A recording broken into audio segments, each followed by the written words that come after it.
Donc ce texte s'appelle la date Medjool. J'adore la date Medjool. Si ce n'était pas le prix, je t'en mangerais toute l'année, tellement je suis épris de ce petit fruit de Méditerranée. Non content d'être un délice à vous en faire trembler, c'est aussi une amie complice excellente pour la santé. Excellente pour les sportifs, car riche en sucre naturel. Excellente pour le transit, car riche en fibres et potassium. Oui, c'est un pur kiff, un vrai don du ciel, récompensant je ne sais quel bon côté de l'homme. La date Medjool, c'est de la pâte à chibabidoum. C'est un petit bonbon qui vous roule, qui vous coule dans la bouche, la date Medjool. Moi, ça me rend à moitié ma boule. Il y a peu, j'étais presque de bonne humeur et je m'enquis à la patronne du primeur qui tient à servir elle-même les Medjool à la pincette d'une interrogation somme toute assez bête. Mais d'où viennent donc ces doux fruits pour être aussi chers ? En professionnelle émérite et pour une fois d'humeur légère, elle me sortit de sous son étal un carton d'emballage. Et là, ce fut le choc, le drame, l'outrage. Tout allait si bien entre la Medjool et moi. Nous filions une dolce vita gustativo-gastrique depuis des mois. Jusqu'à ce que je lise, écrit sur ce vieux carton jauni, en lettres grises, « Product of Israelian Colony ».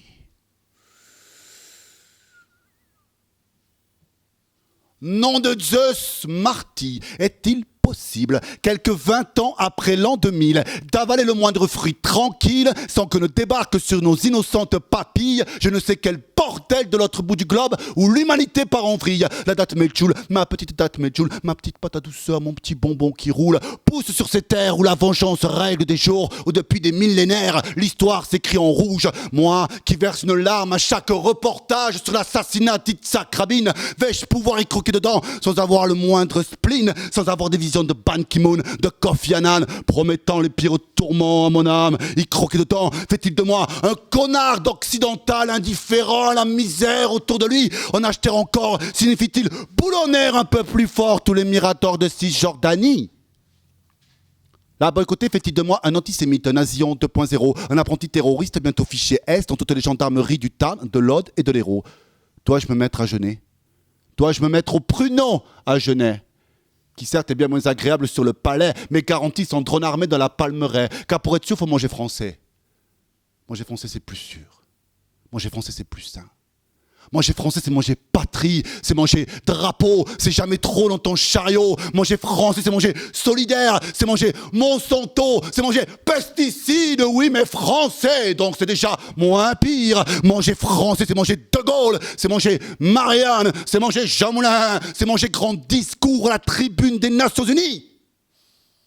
Et que je t'en rêverai que le réchauffement climatique nous pousse le Sahara jusqu'au Larzac, comme il plante de la Medjool transgénique, garantissant Kalash, sans C4, la date Medjool, déjà que ça me relaie à moitié ma boule. Ça ne va pas s'arranger si on m'y rajoute le sang qui coule, les bidonvilles de Gaza, le Hezbollah, le Mossad et les balles Doum Doum. La date Medjool, déjà que c'est cher le kilo à 24 boules. La date Medjool, là. J'en étais là, lorsque la patronne me reprit. Je crois qu'il en pousse aussi en Californie. Ben, je savais bien qu'il manquait quelqu'un. Il manquait les Américains. Il manquait la CIA, les G.I. Joe, les Coca-Cola et tout le soin de soin. Heureux les gens trop speed qui ne lisent pas les étiquettes. Eux ne poussent pas de grands cris en réchauffant leurs barquettes.